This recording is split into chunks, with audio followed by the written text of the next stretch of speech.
क्या आपने कभी सोचा है कि इस धरती पर नाग, सर्प, पशु और पक्षियों की उत्पत्ति कैसे हुई? चलिए मैं बताता हूँ। जैसे कि पिछले वीडियो में हमने दीति और ऋषि कश्यप के पुत्र हिरण्याक्ष और हिरण्यकश्यप के वंश के बारे में बात की थी। उसी प्रकार कश्यप की अन्य पत्नियां भी थी, जैसा मैंने आपको पिछले के वीडियो में बताया है। तो आगे मैं और पत्नियों के बारे में आपको बताता हूँ। सबसे पहले ताम्रा का वंश।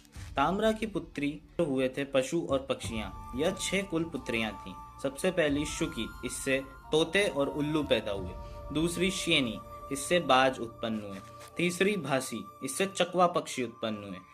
चौथी गृध्री, इससे गिद्ध, कबूतर और पेंडुकी पक्षी उत्पन्न हुए। पांचवी शुचि, इससे हंस, सारस, क्रोंच और कारंडव नामक पक्षी उत्पन्न हुए। और छठी सुग्रीवी, इससे बकरा, घोड़े, ऊंट और गधे उत्पन्न हुए। इसके बाद विंता का वंश।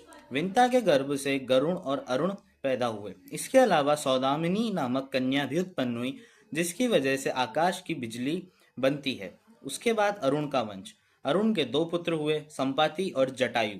संपाति के 2 पुत्र हुए, बभु और शीघ्रग।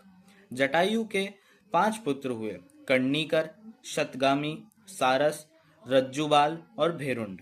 इसके बाद सुरसा और कद्रु का वंश। इनसे नाग और सर्प उत्पन्न हुए, जिनके नाम हैं शेष, वासुकी, करकोटक, शंख, ऐरावत, कंबल, धनंजय, महानील, पद्म, अश्वतर, तक्षक, ऐलापत्र, महापद्म, धृतराष्ट्र, बलाहक, शंखपाल, महाशंख, पुष्पदष्ट्र, शुभानन, शंकुरोमा, बहुल, वामन, पाणिड, कपिल, दुर्मुख और पतंजलि। राजा जन्मेजय के सर्प यज्ञ में इनमें से अधिकतर सर्पों की मृत्यु हो गई थी। इसके बाद क्रोधवशा। क्रोधवशा के गर्भ से क्रोधवश नामक 1,00,000 दंष्ट्रधारी राक्षसों को जन्म दिया, जिन्हें महाभारत में भीमसेन ने मारा था। इसके बाद सुरभि। सुरभि ने रुद्रगण और गाय भैंसों को जन्म दिया। इसके बाद मुनि।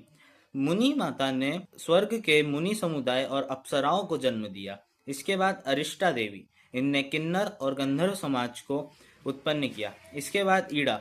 इनने अनेक प्रकार की वृक्ष, लताएं, झाड़ियां और वनस्पतियों को उत्पन्न किया। उसके बाद विश्वा। इनने यक्ष और राक्षसों को उत्पन्न किया।